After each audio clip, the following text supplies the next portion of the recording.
Assalamualaikum warahmatullahi wabarakatuh. Sahabat seorang hamba yang dirahmati Allah.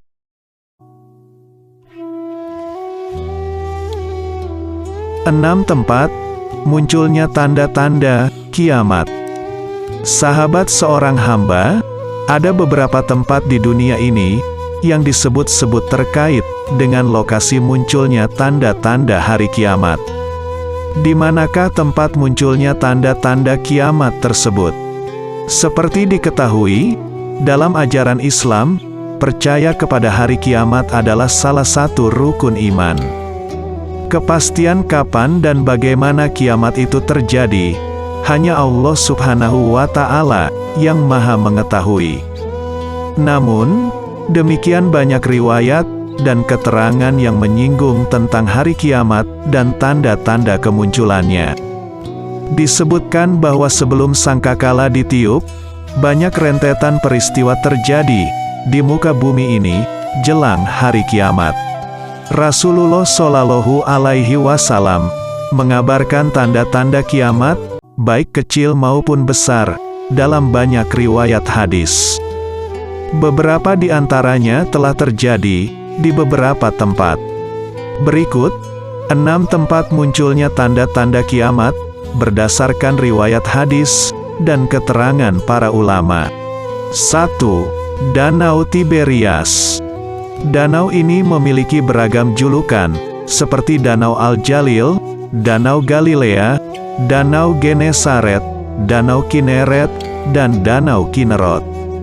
Danau Tiberias sebelumnya berada di wilayah Palestina, tapi sekarang diklaim Israel sebagai wilayahnya. Menjelang kiamat besar, air danau ini akan habis. Dikisahkan, Tamim Ad-Dari bertemu sosok Dajjal, makhluk yang membawa fitnah besar bagi manusia, di sebuah pulau kecil. Dajjal menanyakan perihal permukaan air Danau Tiberias.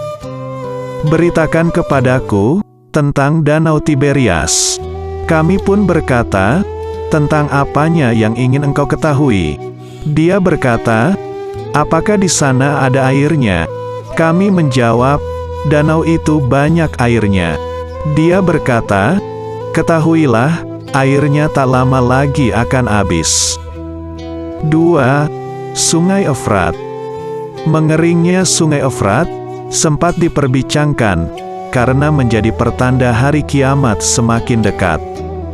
Dalam hadis disebutkan bahwa kiamat tidak akan terjadi sampai Sungai Efrat ini mengering.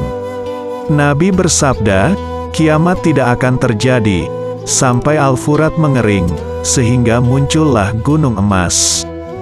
Manusia pun saling bunuh untuk memperebutkannya. Dari setiap 100 orang yang memperebutkannya, terbunuhlah 99 orang. Setiap orang dari mereka mengatakan, mudah-mudahan akulah orang yang selamat.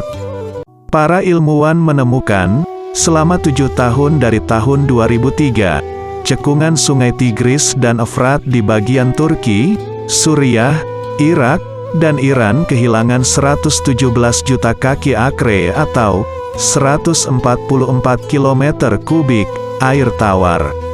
Rasulullah Shallallahu Alaihi Wasallam hanya mengkhususkan Sungai Efrat saja, tanpa menyebut sungai yang lain. 3. Kurma Baisan. Baisan merupakan wilayah subur di daerah Al-Gaur, Palestina. Daerah ini memiliki banyak perkebunan kurma, yang punya keterkaitan dengan tanda-tanda akhir zaman. Menjelang hari kiamat, pohon kurma di Baisan tidak akan berbuah. Dalam hadis disebutkan, keluarnya Dajjal ditandai dengan keringnya Danau Tiberias, keringnya mata air Zugar, dan pohon kurma Baisan tidak lagi berbuah. Kini, tempat itu masih ditumbuhi pohon kurma yang masih berbuah, namun mengalami penurunan. Kondisi ini terjadi karena serangan hama pada tahun 2015. 4. Kawah Aden.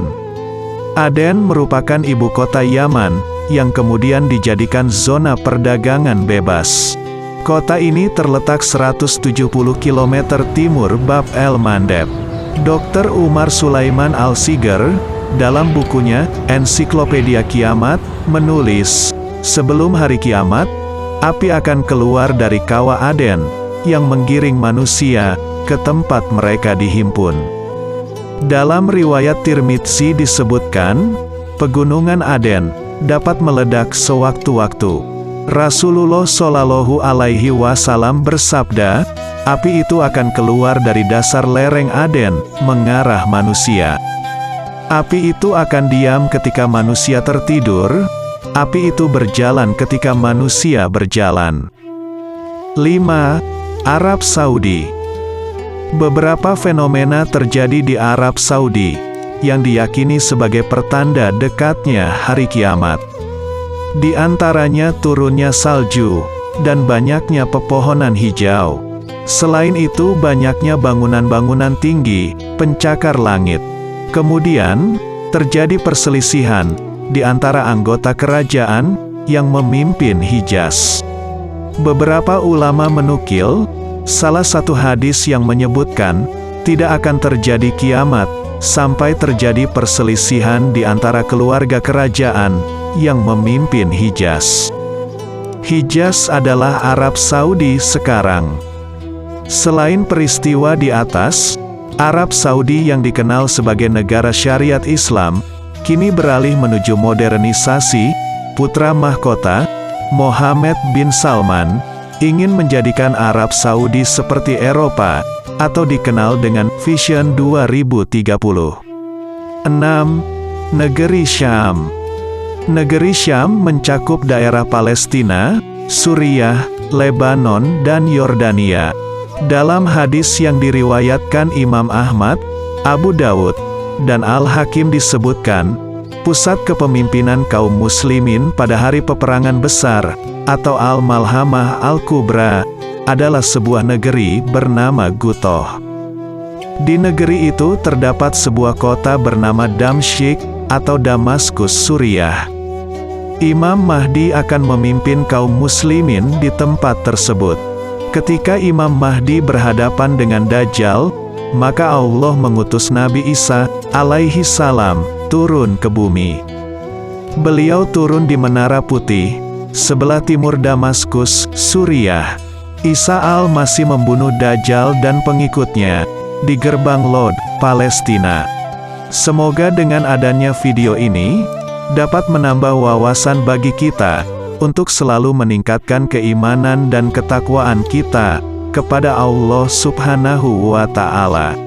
Wassalamualaikum warahmatullahi wabarakatuh.